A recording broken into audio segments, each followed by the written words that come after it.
네, 학교에서 필요한 동영상 수업의 커리큘럼에 대해서 한번 소개를 해 드리도록 하겠습니다. 저는 디지털 변화 관리를 하고 있는 조코디라고 하고요. 대학교, 기업, 회사에서 구글 워크스페이스를 이용해서 디지털 전환을 하는데 코디네이터로 도와드리고 있습니다. 재택근무 바이블은 인사이트를 드릴 수 있는 책이라 추천드립니다. 자, 오늘 이 내용은 학교 선생님들, 특히 이제 특성화고 선생님들에게 좀 필요한 내용이 될 것 같고요. 한 학기에서 학생들한테 동영상으로 콘텐츠를 만드는 수업에 대한 것을 좀 설명을 드리려고 합니다.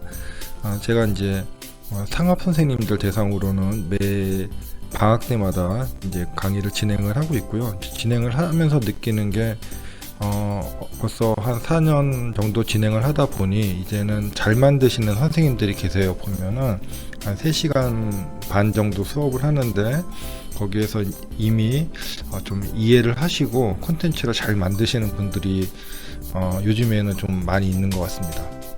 그런데 이제 궁극적으로는 사실은 동영상 콘텐츠를 해보고 싶은데 동영상 콘텐츠는 뭐 3시간 반에는 좀 어려울 것 같고요. 이건 한 제가 생각할 때 한 2박 3일 정도, 그러니까 한 15시간 정도 해야 되는 내용이라고 저는 이제 생각이 됩니다. 그래서 이제 그 정도 하려면은 이게 원격 수업은 잘 안 될 것 같고, 방학 때 각 지역 교육청 이런 데서 한번 주관 한번 해보시면은 좋은 수업이 될 것 같습니다.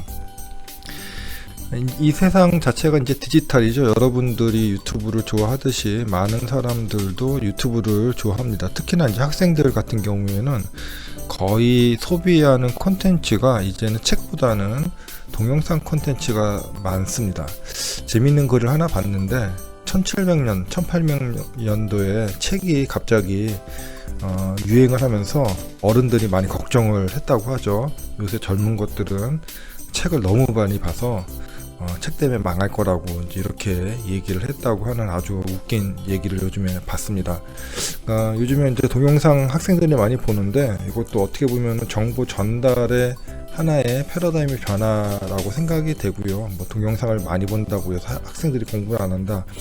저는 오히려 반대라고 생각을 합니다. 우리 때보다 우리 학생들이 사실은 지식이 더 많이 있고 또 여러가지 경험도 많다고 생각이 돼서 디지털 콘텐츠, 동영상들이 굳이 나쁘다고 할 필요는 없지 않을까 이렇게 생각을 하고 있고요.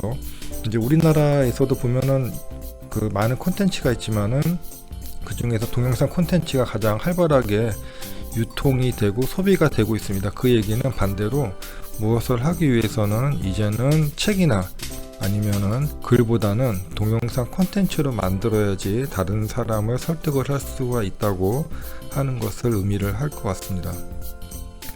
자, 시대별로 회사 일잘러를 한번 보여드리면은 한 30년 전, 한 1990년도 이 정도는 정말로 우리 프로젝트, 뭐 발표 이런 거 할 수 있는 방법이 많지 않았죠.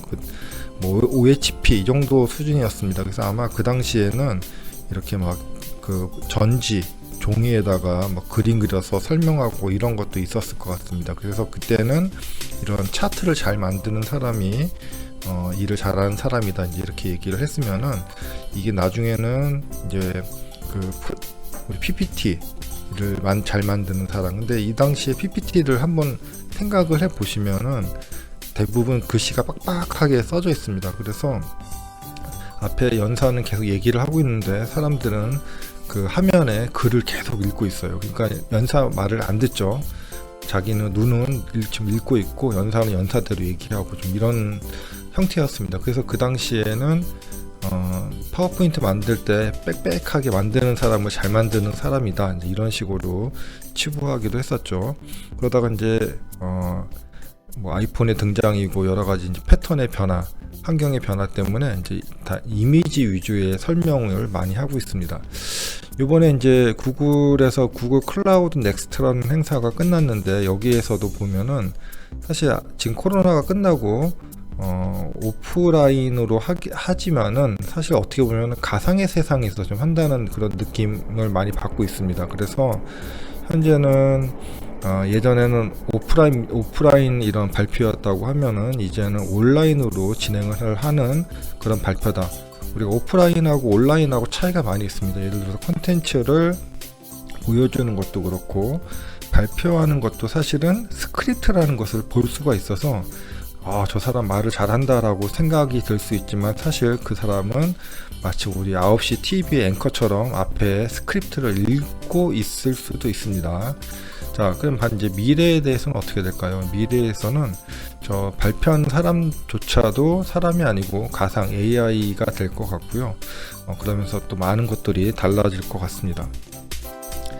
자, 학생들에게 필요한 역량이 무엇일까요? 이제 한 4가지 정도로 저는 생각이 되고요. 첫 번째로는 디지털 방식으로 진행을 하는 것이니까 디지털 리터러시가 가장 중요하겠죠. 디지털 역량, 우리가 문해력 이렇게도 얘기하는데 디지털 역량이 없는데 디지털 세상에서 무엇을 할 수는 없을 것 같습니다. 그래서 디지털 리터러시는 기본으로 전제를 깔고 가야 될 것 같고요.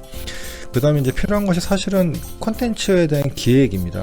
그러니까 우리가 재미있는 콘텐츠 이런 걸 만들려면 전반적으로 어떻게 구성을 할지, 마치 이것도 우리 예전에 글쓰기 같은 경우에는 뭐 서론, 본론, 결론 뭐 이런 식으로 여러 가지 구성을 하듯이 이것도 콘텐츠 이제 기획을 해야 될 것이고요.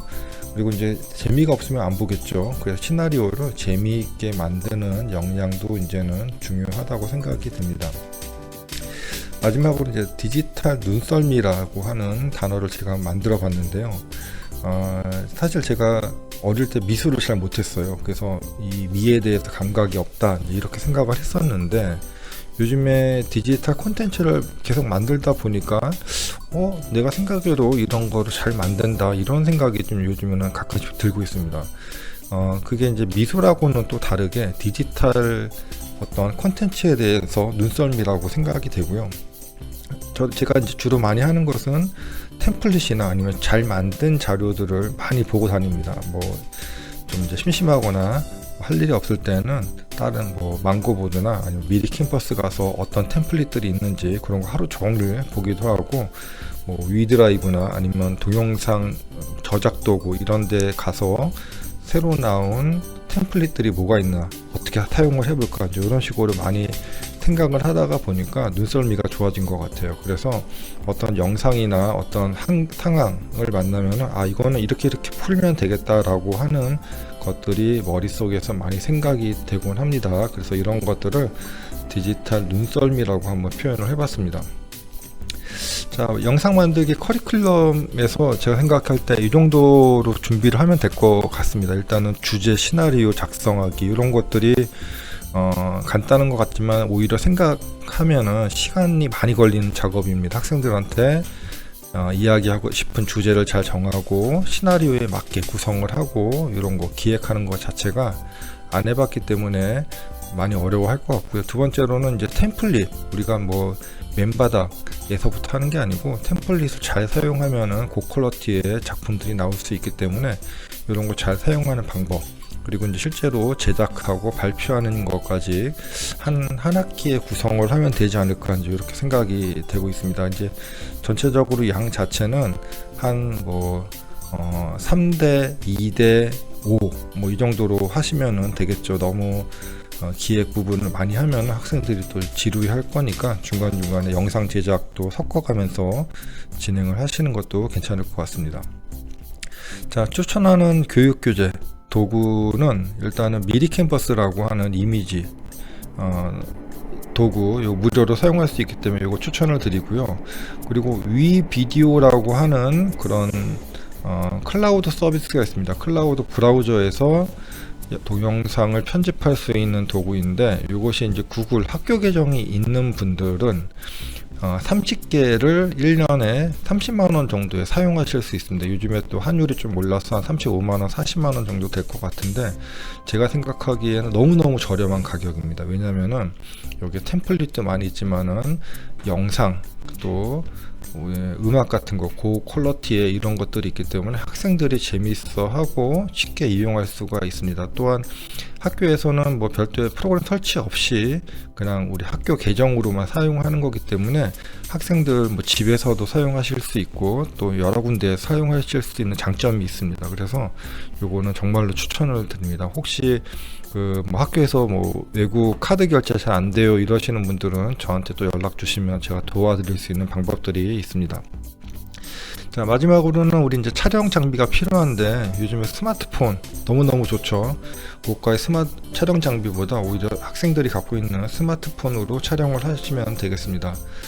자, 근데 이제 피해야 하는 교육이 있다고 생각이 되는데 첫 번째로 도구 사용법 중심의 교육입니다. 자, 여기 눌러서 이거 하면은 화면이 뭐 잘립니다. 이런 교육은 요새 MZ 세대 학생들 한테는 전혀 할 필요가 없습니다. 이 친구들은 그냥 뭐 너희들이 한번 해봐 이러면은 서로 물어보면서 하는 아주 신기한 그런 마술 같은 것을 보실 수 있기 때문에 사용법은 뭐 알려주지 않아도 저는 괜찮다고 생각이 되고요. 뭐 한 시간 정도 뭐 해보시는 것도 뭐 그렇게 나쁘지는 않을 것 같습니다. 자, 두 번째로는 너무 창조적인 결과물을 요구를 하는 겁니다. 학생들이 경험이 없기 때문에 창조적이라고 할 것들을 만들 수가 없겠죠. 그래서 가급적이면은 어떤 비슷한 영상 아니면 템플릿 아니면 샘플 위주로 만들어 보는 거 이런 형태로 진행을 한번 해보는 게 중요하다고 생각이 되고요. 마지막으로 이제 그 일부 학생들 같은 경우 스토리가 약한데 테크닉 위주로만 그러니까 좀 화려한 형태로만 만들려고 하는 학생들이 있을 것 같아요. 그래서 테크닉보다는 스토리가 좀 탄탄하게 그런 내용 위주로 교육을 하시면 좋을 것 같습니다. 자, 추천 컨텐츠는 이제 스토리의 과학이라고 하는 책이 하나가 있고요. 좋은 영상, 요즘엔 정말로 광고, 유튜브에서 매년 이런 어워드를 하고 있을 정도로 정말로 재미있는 광고들이 많이 있습니다. 그래서 유튜브 어워드도 한번 결과 누가 수상을 했는지 이런 거 한번 보시면서 야, 요즘에는 정말 영상을 이렇게 만드는구나 라고 하는 것들을 느껴보실 수 있으니까 이런 것들이 이제 전체적으로 보면은 트렌드이고 세계화이고 글로벌화라고 저는 생각이 듭니다. 이제는 뭐 한국 사회에 맞는 거 뭐 이런 거보다는 오히려 TV에 안 나오는 영상들을 많이 찾아보는 게 좋다고 생각이 듭니다. 자, 또 궁금한 점들이 있는 분들은 edu@cloudcode.com으로 보내주시고요.